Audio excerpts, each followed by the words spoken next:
আমাদের সমাজের অত্যন্ত নিম্ন হতদরিদ্র লোকগুলো বছরের এই বিশেষ দিনটির জন্য প্রবল আগ্রহ নিয়ে প্রতীক্ষায় থাকে। কখন এই মাহেন্দ্রক্ষণ অর্থাৎ এই বিশেষ দিনটা আসবে, যে দিনটিকে উদ্দেশ্য করে তারা তাদের পরিজন নিয়ে দু চার গোস্ত তৃপ্তি সহকারে খেতে পারবে। কেননা গরুর গোস্ত আসলে এতটাই ব্যয়বহুল বর্তমানে, একেবারে নিম্ন হতদরিদ্র লোক তো দূরের কথা, এমনকি মধ্যবিত্তদের জন্য এটা অত্যন্ত দুঃসাধ্যকর, এটা ক্রয় করে খাওয়াটা আর কি। তো সেখানে একেবারে হতদরিদ্র নিম্ন শ্রেণীর যারা, বা একেবারে কি বলবো আমি, নিম্ন আয়ের লোক যারা, তারা কি করে এই গরুর গোস্ত খাওয়ার স্বপ্ন দেখবে? এখন আমার প্রশ্ন হচ্ছে যে আমাদের সমাজের যে সকল ধনী শ্রেণীর লোকেরা আছেন বা যাদের কুরবানি দেওয়ার সামর্থ্য রয়েছে, যারা কুরবানি দিচ্ছেন, দিয়ে যাচ্ছেন, তারা এই কুরবানিটা কিসের জন্য দিচ্ছেন? আপনারা তো এমনিতেই সারা বছর জুড়ে গরুর গোস্ত খেতে পারছেন। আপনাদের জন্য এই গরুর গোস্তটা আসলে খুব একটা আহামরি তেমন কিছু না, যেহেতু আপনারা এটা অহরহ খাচ্ছেন। আপনাদের কাছে এটা অত্যন্ত সহজ একটা বিষয়। কিন্তু যে সকল ব্যক্তিগুলো সারা বছর জুড়ে অপেক্ষায় থাকে আজকের এই বিশেষ দিনটার জন্য, তাদেরকে কেন তাদের অধিকার থেকে আপনারা বঞ্চিত করছেন? এটা সবচেয়ে বড় প্রশ্নের বিষয়। আমার ওই সকল, এই যে আমার স্ক্রিনের পিছনে যে ব্যক্তিটাকে দেখতে পাচ্ছেন আপনারা, উনিও আজকের এই বিশেষ দিনটা কিনে স্বপ্ন দেখেছেন। ওনার পরিবারে 4 জন সদস্য রয়েছে, একটা ছেলে, একটা মেয়ে এবং উনি এবং ওনার স্ত্রী, এই 4 জন।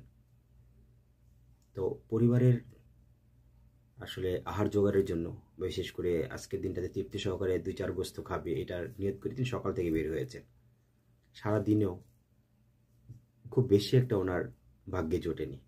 আপনারা দেখতে পাচ্ছেন উনি পরপর ব্যাগ দেখাচ্ছেন যে ব্যাগটা পুরোটাই খালি। সারাদিন ঘুরে 2-4 গোস্ত ভালো করে সংগ্রহ করতে পারেনি। যেখানে যাচ্ছে সেখানেই ধনী শ্রেণীর লোকেরা বা যারা কুরবানি দিয়েছে তারা দূর দূর করে তাড়িয়ে দিচ্ছে, এবং সে খুব আক্ষেপ সহকারে বলতেছে যে যাদের আছে তারা আরো নতুন করে আবার ফ্রিজ কিনতেছে আজকের এই বিশেষ দিনটার জন্য, তারা গোস্ত সেখানে স্টক করে রাখবে। এই কষ্টগুলো বারবার উনি মানে তার নিজের যে অন্তরে যে কষ্টগুলো বারবার প্রকাশ করতেছিলেন। আমি ভিডিওর কথাগুলো শুনেছি, তো আমার খুব কষ্ট হচ্ছিল, আবার প্রচণ্ড ক্ষোভও হচ্ছিল। তো আসলে ওনাদেরকে কি বলবো, আমি এতটুকু কথা বলতে পারবো যে ভাই, আপনারা যাদের কাছে যাচ্ছেন তারা তো কখনই আপনাদের মন মানসিকতা বুঝবে না। কেননা মানুষের মন মানসিকতা এখন পাথরের চেয়েও কঠিন হয়ে গেছে। ওরা কুরবানি দিচ্ছে কিসের জন্য? আপনার জন্য না, আপনাদের জন্য নয়। তারা কুরবানি দিচ্ছে শো অফ করার জন্য, প্রতিযোগিতা করার জন্য। পার্শ্ববর্তী লোক কত দামের দিচ্ছে, সে কত দামের দিতে পারবে।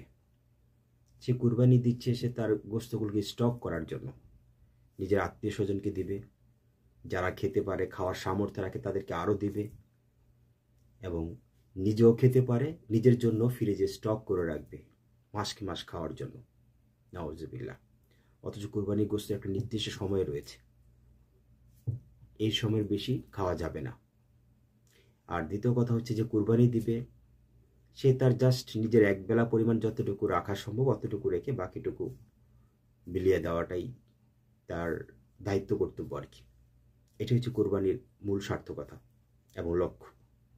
অথচ আমাদের সমাজের লোকগুলো কি করে, যখনই কুরবানি দেয়, কুরবানির জন্য যে গোস্তগুলো হয় যতটা সম্ভব পারে নিজে স্টক করে রাখে।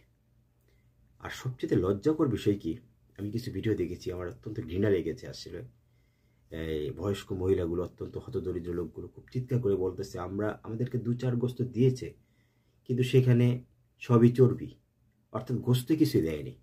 খুব আক্ষেপ সহকারে দিচ্ছে। তার মানে কি, যেগুলো ফেলে দিবে, যেগুলো দেয় কুকুরকে দিবে, ডাস্টবিনে ফেলে দিবে, যেগুলো অপ্রয়োজনীয়, যেগুলো খাওয়ার উপযোগী নয়, সেই জিনিসগুলো মানুষদেরকে দান করতেছে। নাউজুবিল্লাহ। অথচ কাউকে দেওয়ার ক্ষেত্রে আল্লাহ রাসূল কি বলেছেন, যে তুমি যেটা পছন্দ করো তোমার নিজের জন্য, সেটা অন্যের জন্য চিন্তা করো। ঠিক সে একই রকম চিন্তা ভাবনা করো, এবং করা উচিত একটা মুসলিমের। সেখানে আমাদের সমাজে তার সম্পূর্ণ উল্টোটা। তার মধ্যে আবার খাবার স্টক করে রাখতেছে। আমরা এরকম অহরহ অনেক অতীত ঘটনা দেখেছি, যারা খাবার ফ্রিজে এরকম স্টক করে রেখে গোস্ত, দেখা গেছে যে আপনার 10 দিন, 12 দিন, 15 দিন, 1 মাস পর এই গোস্তগুলো কি পচে যায়, পর সেগুলো আবার ফেলে দেয়। এগুলি হচ্ছে। তো এগুলো তো আসলে গরিবের হক, না গরিবকে দিচ্ছে না নিজে খেতে পারতেছে। তারপর আমার স্ক্রিনের কিছু আরও ভিডিও দেখতেছেন আপনারা, যে দেখেন গরুর গোস্ত দেওয়ার সিস্টেমটা কি। নাউজুবিল্লাহ, অত্যন্ত দুঃখজনক একটা বিষয়। যেভাবে উপর থেকে তাদের ব্যালকনি থেকে বা ছাদ থেকে যেভাবে আপনার গরুর গোস্তগুলো ফিকে ফিকে দিচ্ছে, মনে হচ্ছে কুকুরকে দিচ্ছে, মানুষকে মনে হচ্ছে না।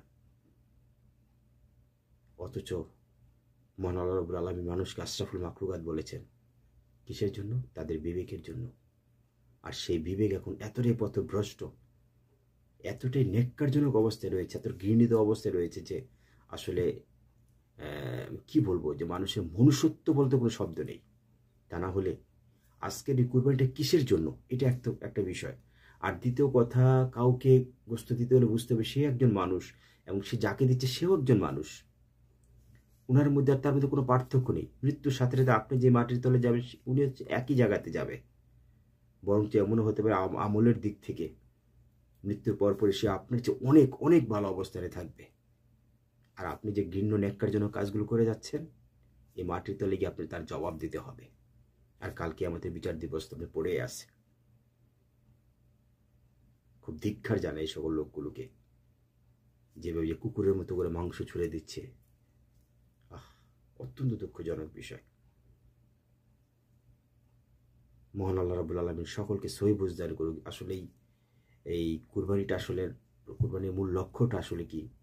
কারণ আমি মনে করি যে আমাদের সমাজের শতকরা যদি আমি 90% ধরি ভুল হবে না, 90% মুসলিমদের বর্তমান প্রেক্ষাপটের উপর ভিত্তি করে বলতেছি, যে মন মানসিকতা কুরবানির, তাদের কুরবানি আদৌ হয় কিনা যথেষ্ট সন্দেহ রয়েছে।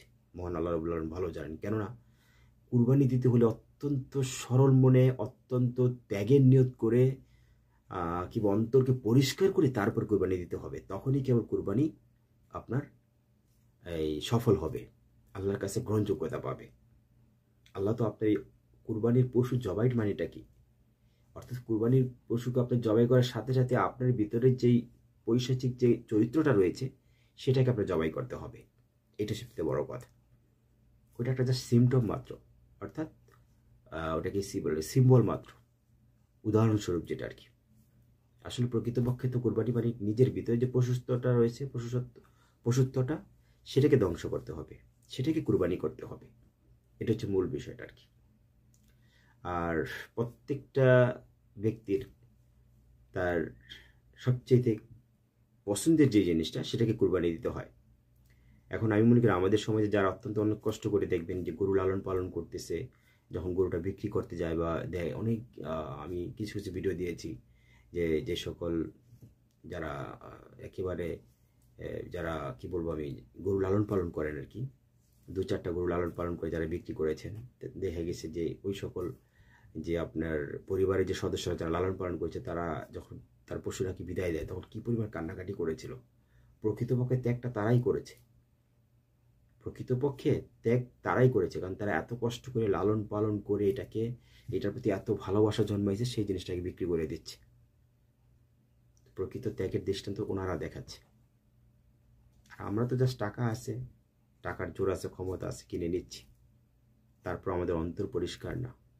কি করে আমরা আশা করি যে আমাদের কুরবানি সফল হচ্ছে, আল্লাহর কাছে গ্রহণযোগ্যতা পাচ্ছে? তারপর আবার জবাইকৃত গোশতগুলো নিজেদের মধ্যে রেখে দিচ্ছি, নিজের আত্মীয় স্বজনকে দিচ্ছি, অথচ যারা প্রকৃত হক দেয় যারা, তাদেরকে দিচ্ছি না। আবার আমরা তারপর আশা করি যে আমাদের কুরবানি সফল হয়েছে। না ভাই, কুরবানিটা অত সহজ না। কুরবানি দিতে হলে নিজের মনকে অনেক পরিষ্কার করতে হয়, মনটাকে বিশাল ব্রড মাইন্ডের করতে হয়। তখনই কেবল আপনার কুরবানি সফল হবে, আল্লাহর কাছে গ্রহণযোগ্যতা পাবে।